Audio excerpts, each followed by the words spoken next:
And I think that that's something that we sometimes get so caught up in thinking that the problems are so big that what I do doesn't matter. And what I love about what you all are doing is you're literally steering the conversation back to we're planting seeds, and everybody can plant a seed. You may not live to be the one who sits under the shade of the tree for the seed you planted, but at least you planted the seed and you did something to try today. And I think that we need that sense of hope today, because it's easy to feel paralyzed and to feel like if I can't do anything, why bother doing anything? And so I like the idea that you're helping us to see ourselves as farmers in a way, that we're planting these seeds of love and hope for future generations. And I'd rather do that than sit in fear. So I really appreciate what you all do. So, welcome to the Adventures in Learning podcast. Today, we are going to have an incredible conversation about why sustainability matters. And with us today is the executive director of Virginia's very own Sustainability Matters, who I was lucky enough to meet at the National Book Festival.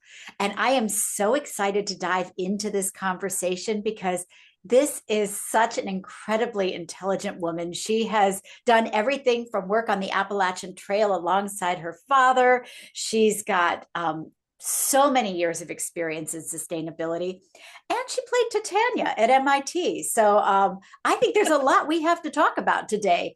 Andrea McGimsey, welcome to the Adventures in Learning podcast. Thanks so much for having me.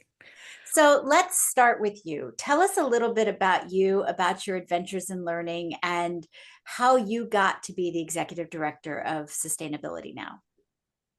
Well, it's been a long journey. I grew up in Virginia. I'm a native of Fairfax County, and back then there were still lots and lots of forests.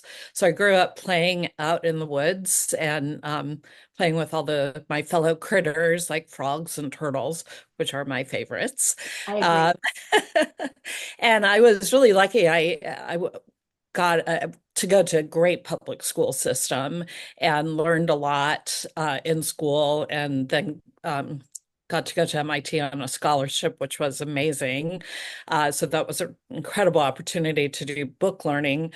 But then I was really fortunate to have two parents who really loved nature, and they took me out into nature. Every weekend, we would go walking or hiking or building the Appalachian Trail. And I like to joke, my dad actually gave me a record of bird calls when I was 8 years old for Christmas. And I was kind of like, ugh. But you know what? It's that kind of nurturing that my parents gave me that really made me also curious about nature, not just like my buddies, the frogs and the turtles, but like, what made them tick and how did nature work, the ecosystems. I mean, I didn't know those words back then, but they really imbued that in me. So let's talk a little bit about that curiosity as a child, because I can see that curiosity at play in the work that you all do at Sustainability Matters. You're bringing the nature to everybody, not just people whose parents nurtured them as children to love frogs and birds and things like that. And you seem to be working across every possible division that people might have today to reach out to people and draw them into nature. Can you talk a little bit about your mission and how you do that? Because I think that's pretty incredible. Yeah, I will say this is the most joyful nonprofit I've ever had the honor to run. It's just an incredible group of people, and the work we do is so joyful, it's so impactful, and it just keeps growing because people just everywhere I turn, they're like, I just love what you do. And I think really what it comes down to is we all come from nature. And I think there's in all of us a longing to connect with nature, though maybe if we didn't grow up, if we grew up in a more urban setting, maybe we just never had that experience. But we try to bring people outdoors and we connect them like with the kids we work with in Fairfax County. They might be scared of the bugs at first, but over time, as we work with them, they get really curious and really excited about it. And it's really just creating those opportunities where people get to directly interact with nature. And you're right that we work with everybody. For example, one of the things I just love that we do is we work with landfills. And people might not realize this, but landfills are actually incredibly important to the environment. They take all the toxins and trash that we all produce, and they keep it safe out of the groundwater, out of the air. And, so the folks that work at landfills really are environmentalists in really profound ways. And we love to work with that staff to kind of bring them into the next step of like, what if we had more wildlife habitat at the landfill, maybe on top of the trash cells? That's one of our signature projects. So let's talk about your signature projects. What are some of the babies that you have sort of cradled with your staff and are so proud of?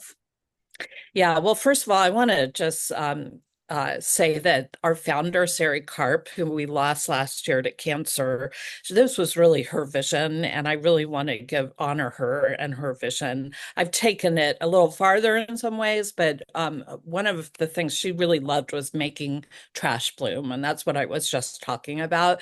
That was really her vision. Whenever she saw grass, she wanted to put in wildlife habitat, and landfills are covered in grass right now. So that was her vision.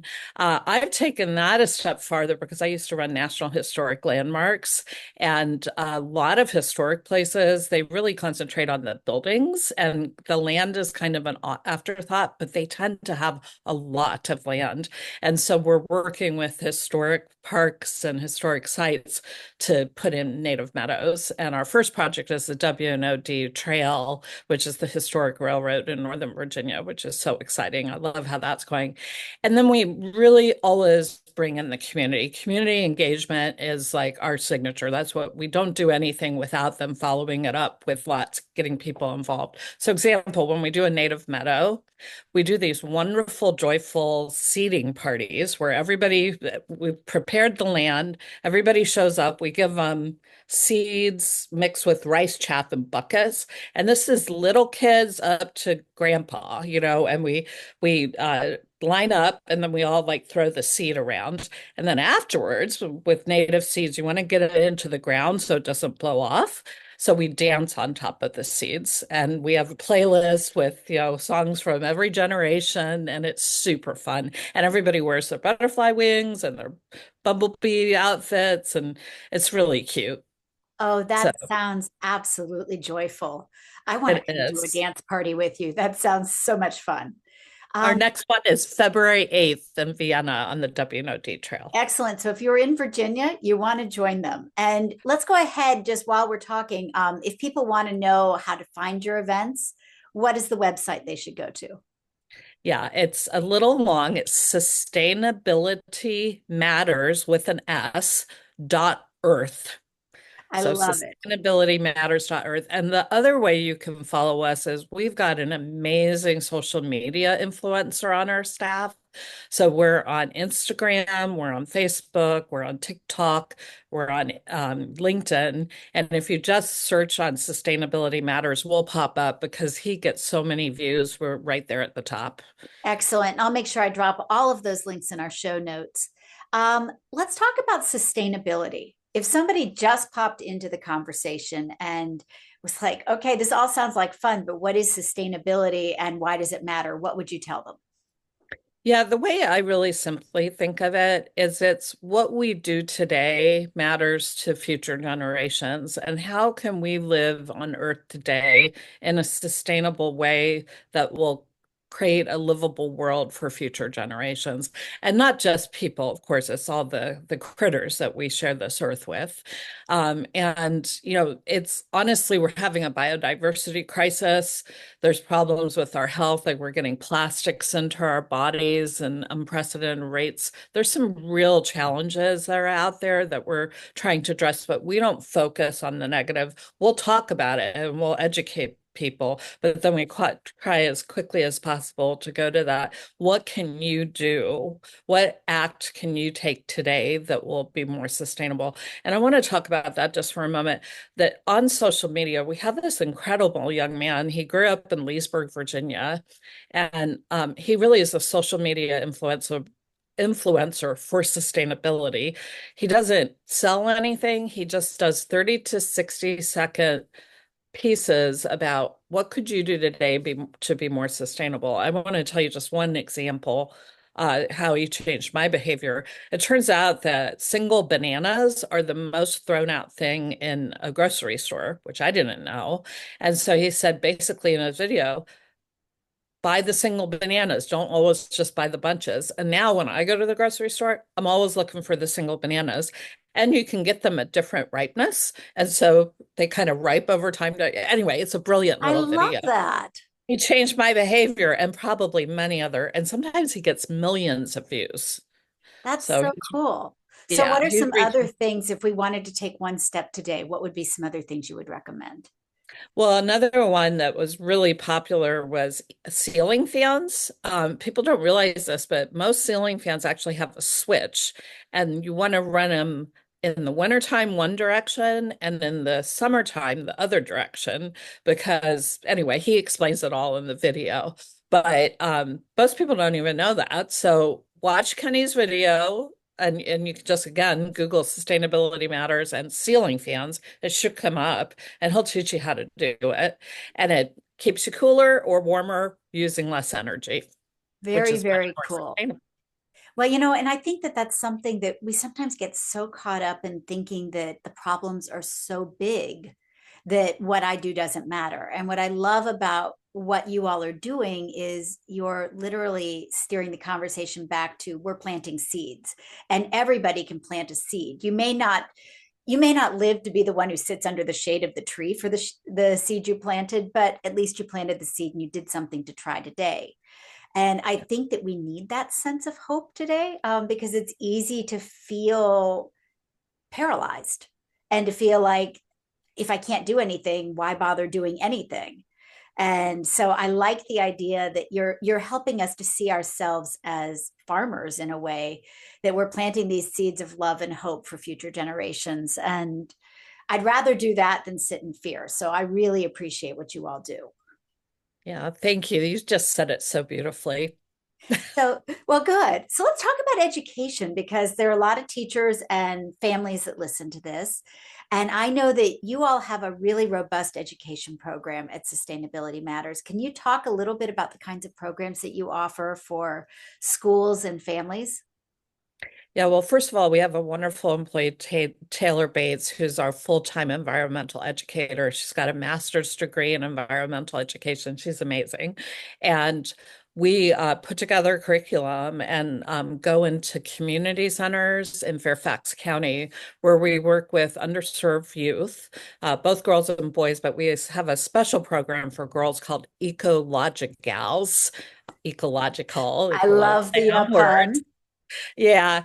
And the idea there, this is the community centers, the kids drop in after school during the year, and then during the summer they can come there and it's a good safe place to be. And we basically offer a couple of hours 2 times a week where we bring, we teach the kids about like we'll go out to a local stream nearby and with nets, catch some critters so they can look at it and just learn about all kinds of, sorry, my computer's dinging.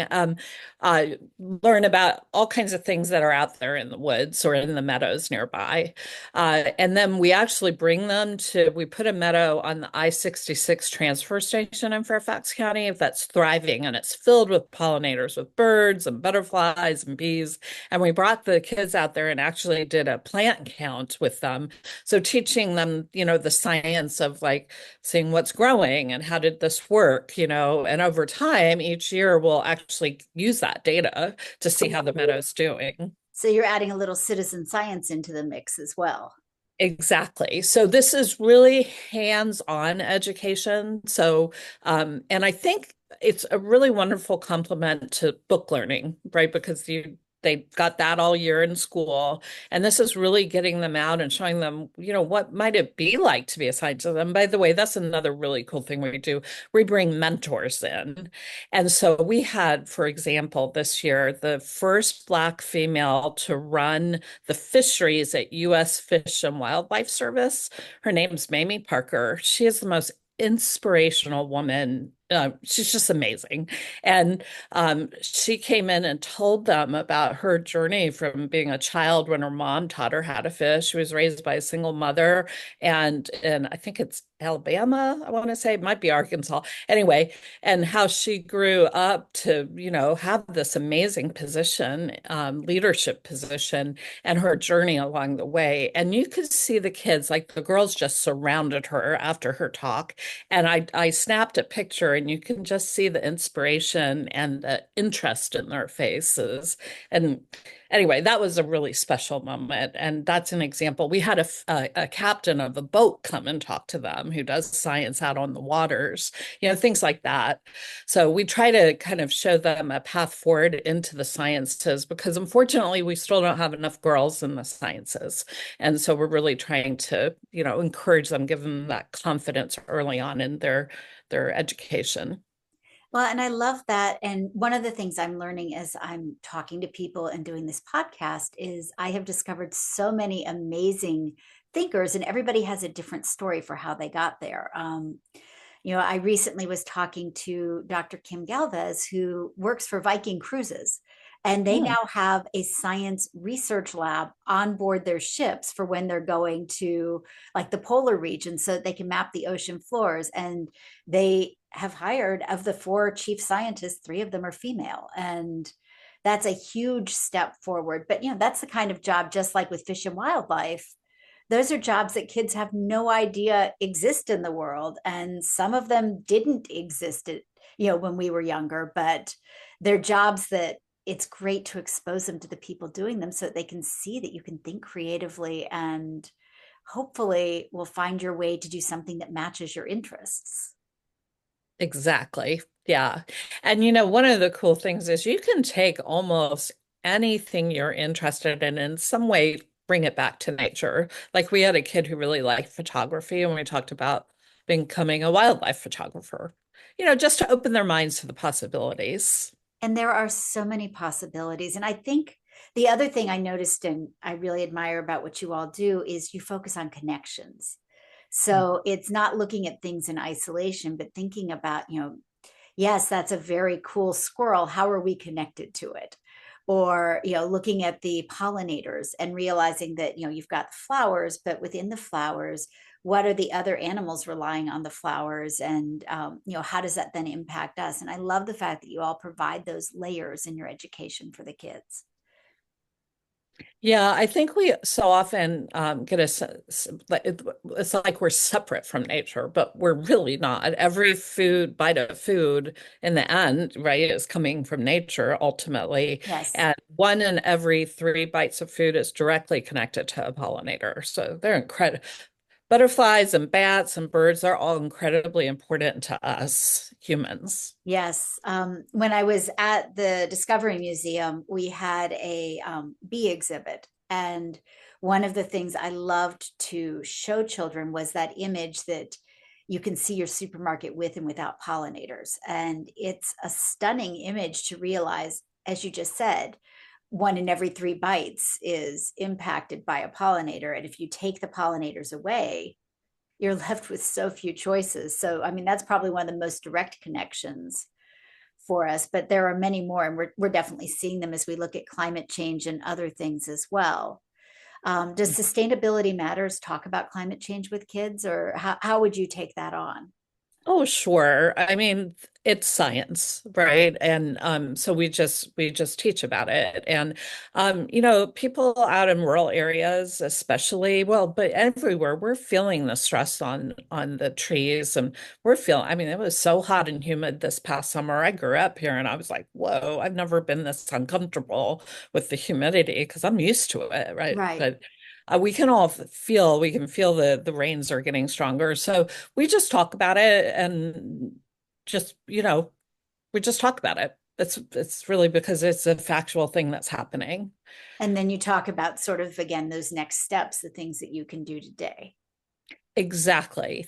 We always pivot really quickly to the solutions and things that we can all be doing together. And I really mean that all. One of the most important things, we want to make sustainability fun, realistic, and inclusive of all. So we want to work with everybody.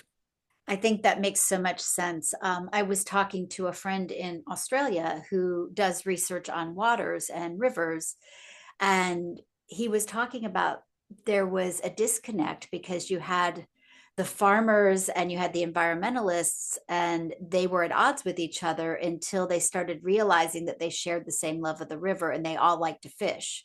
And when he was able to sort of find that common thread for them, then suddenly they were able to start having conversations about protecting the river. They were coming at it from very different points of view, but they had this common love of wanting to save the fish. And that made all the difference in the world.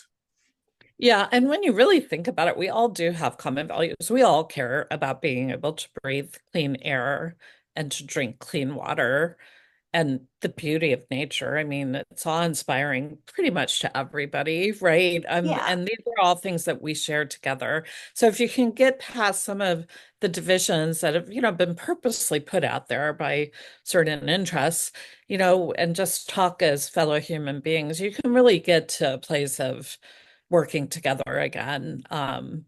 And again, we're also taking care of those vulnerable, the animals and critters that don't have a voice in all of this, but are being exactly. impacted by everything we're doing.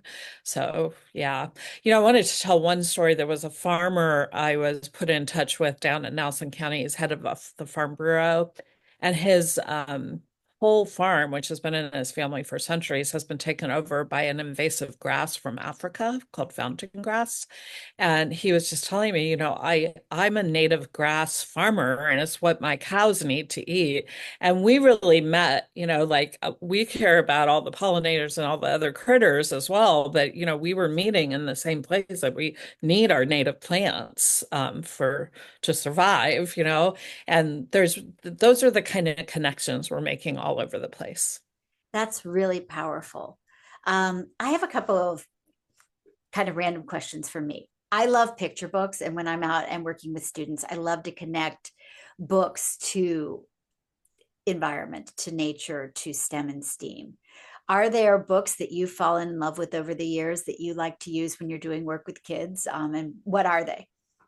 Yeah, well, when we were at the National Book Festival, we had the recycling manager from Winchester, Virginia, read Michael Recycle to the kids, and he was dressed up like the superhero Michael Recycles, and it was so cute. So that's one of our favorites. One that I grew up with was The Hungry Caterpillar, and I was just looking at it. That I grew up like drawing caterpillars. Like that one really taught me, and I think, of course, now I'm working on native plants where that the caterpillars can eat. I don't think that's a coincidence that I grew up with books like that. And so, I think picture books really bring in the youngsters. I mean, butterflies, bugs, they're all cool, right? And Yeah. kids get fascinated by the drawings. And, it's important to bring kids early into caring about nature. And there's so many amazing books out there today too. I found one recently that I really love called The Last Straw: Kids versus Plastics. And Hmm. it's Susan Hood and it's poems, but it's kids around the world, real stories of things that kids are doing to fight plastic. So it would go really well with what you all are talking about at Sustainability Matters, in that each child, has done something over the course of their life to be able to make a difference. And it's beautiful illustrations. It's hopeful because it's those simple actions. You don't have to be a chemist to be able to do the things that these kids are doing. But it leads them into those directions. I also really like In Our Garden, which is one where the child has come in from another culture and is missing home, is missing the rural background that she grew up in.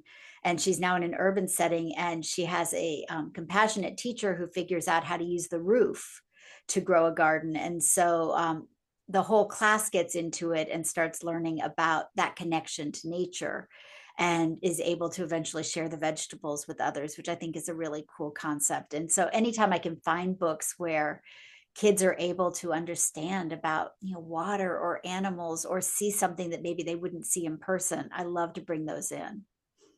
Yeah, it's interesting to bring up the different cultures. My mom was from another country, and over the 50 years she lived in Virginia, she just fell in love with the nature here. And I think for people who come from another country, getting grounded, literally grounded in the nature here in beautiful Virginia is a way to really become comfortable and kind of connected with their new land, literally their new Yes. land. Right? And we've got such a diverse community here in Northern Virginia. It's just like incredible how many people from all over the world come here, and it's a real way for again for all of us to connect. Nature can So be that universal language. And yeah, that's one of the things I love about Virginia is that there really is so much diversity in our people and in our communities. yeah, yeah.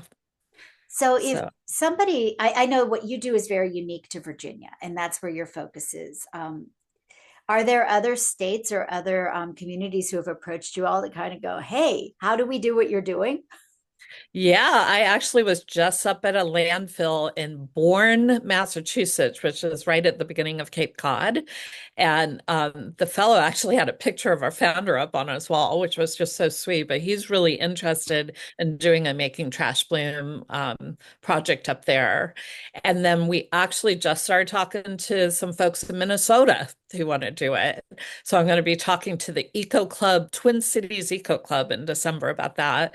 And then here in Virginia, our next project is actually down in Tidewater, which is our first project down there. It's going to be in York County, where the famous Yorktown, the Revolutionary War stuff happened. But anyway, we're really excited about that. Here in Virginia, too, it's also kind of spreading around. People are excited to do it because when they hear about the concept, they're just like, well, that makes a lot of sense. Let's do it. So it's cool. So as we look at 2025, what are some of the cool projects coming up for you all? Yeah, well, we're going to be, so I mentioned the W&OD Trail, which was the old railroad that was turned into a bike trail that's 45 miles long. It goes all the way from Arlington out to Percival to the rural areas of Loudoun County. Love So it that goes trail. yeah, it's the crown gem of Northern Virginia. It's really like how Northern Virginia grew up along that railroad. And so there's huge population centers. So first of all, it's a really critical wildlife corridor. When you think about it, 45 miles long, going through the heart of this busy community. And then it's also a community weaving project because we're finding like corporate employees from local corporations are getting involved when we're doing these native meadows. And like the brewery next door to the where we're doing it in Vienna, is helping out. So just like it's bringing us all together to work on that trail.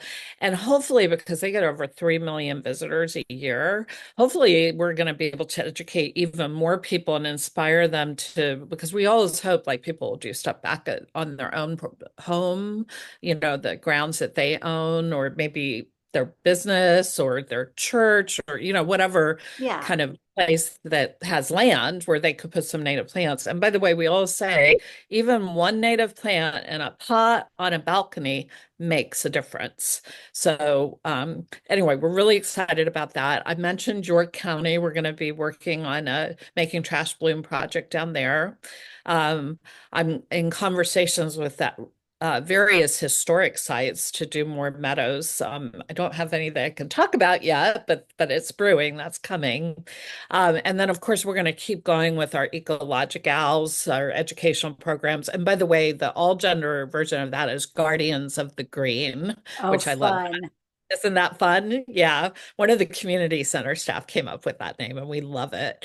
And then, of course, we're going to continue to grow our social media reach because Kenny is really, he's reaching people all over the world with his messages. So be sure to like us and comment on things. That helps us get up in the algorithms. Absolutely. We will do that. So, last question for today. And it's a question I always love to finish with.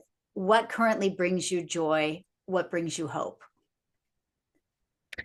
Uh, you know, it's when a little kiddo comes over, like we were removing invasive plants, getting ready for this Vienna meadow.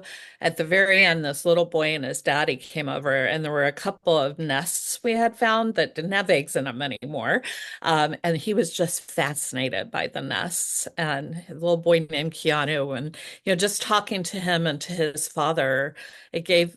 For me, it's about the children, it's about the wildlife, it's those innocent creatures, that we're leaving this world to, and getting to interact with them and seeing the joy in connecting with, seeing that little boy connecting with nature and his dad. Yeah, it was just so cool. That gave me a lot of joy. Oh, that's wonderful. Well, Andrea, you have given me so much joy in today's conversation. I will drop links to all of the ways people can follow Sustainability Matters. And thank you so much for joining us. I wish you the best in the new year. Thank you so much. I look forward to meeting all of your listeners. Okay. Thank Thank you.